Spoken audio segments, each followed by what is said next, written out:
তোরা বাংলাদেশে থাকতে বলো যে ভাই তোমার এসির চাকরি দিব, তুমি এসি রুমে থাকবা, এই থাকবা, স্যালারি এত, অমুক সমুক এন তেন, বড় এক স্বপ্ন দেখাই, এখানে আনি দি কি করস, মরুভূমিতে ছাড়ি দেস, ওই ছাগল চড়াইতে দেস, ভেড়া চড়াইতে দেস। হ্যাঁ, এই ছেলে কি কখনো এগুলো করছে? ও কিভাবে পারবে এটা? পড়াশোনা কম হবে না, এটা হবে না মানে?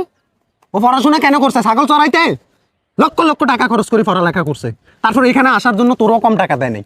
হ্যাঁ, তুই যে টাকাগুলা খাচ্ছ হালাল ভাবে খা, তুই না পারলে পোলাটারে বলে দিতি ছেলেটারে, না বলে আমার দ্বারাই ভালো চাকরি হবে না, আমি এই চাকরি দিতে পারবো, তুমি গেলে যাও, না এলে নাই।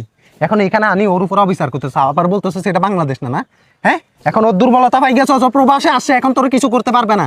এই তুই দেশে গেলে তোর অস্তিত্ব রাখবে, ও দরবয়ে আছে তোর, রাখবে তোর অস্তিত্ব। হ্যাঁ, আজকে হাজার হাজার প্রবাসী কষ্ট করতেছে, হাজার হাজার প্রবাসী তোদের মতন দালালদের জন্য কষ্ট পাচ্ছে, তোদের মতন। তোরা বলস একটা, এখানে আনি কাজ দেশ আরেকটা, তারা বলতেও পারে না, সইতে পারে না। কত মানুষ আছে লোনের উপরে টাকা নিয়ে প্রবাসে আসে। হ্যাঁ, মার জায়গা বিক্রি করি, মার স্বর্ণ বিক্রি করি, তারপরে এই দেশে আসে। স্বপ্ন, বড় একটা স্বপ্ন থাকে যে আমার ফ্যামিলির আমি সচ্ছল করব, আমার ফ্যামিলির কি আমি দেখাশোনা করব, কিন্তু এখানে আসি সে বড় বিপদে পড়ে যায়, তখন আর কইতে পারে না। আমারও স্যার একই কাজ দিছে স্যার, মানে আমিও কিছু করতে পারতেছি না, কেন ফ্যামিলির দিকে তাকায় স্যার আমি এই কাজগুলো করতেছি, দেখ আমি কি কি করব বলছে স্যার? শোন, তাও সেও তো মানুষ, তোর মতন মানুষ। 5 লাখ টাকা দিছি ওনাকে স্যার, 5 লাখ টাকা এ দিয়ে স্যার আমি এই ছাগলগুলো এখন কাজ করতেছি স্যার, তারপরেও বেতন পাইতেছি না স্যার। চিন্তা কর, দেখ তোদের মায়া দয়া নাই, আছে মায়া দয়া? দেখ এই লোকটা কান্না করছে, প্রত্যেকটা চোখের পানির জবাব তোরে দিতে হবে, এইখানে না দিলেও ওই দুনিয়াতে দেওয়া লাগবে, মনে রাখিস, বুঝছস? পুরুষ এভাবে কানে না, পুরুষের চোখের পানি আসতে অনেক কষ্ট হয়।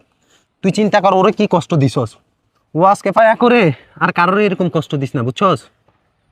মায়া দয়া বলতে কিছু রাখিস মনের ভিতরে, আমরা সবাই মানুষ, বুঝছস? থাকবে কথা মনে থাকবে, টাকার লোভে মানুষের কষ্ট দিস না, টাকা আজকে আজকে কালকে নাই, তুই যদি চোখ বন্ধ করস 1 টাকাও তোর সাথে যাবে না, এটা মনে রাখিস।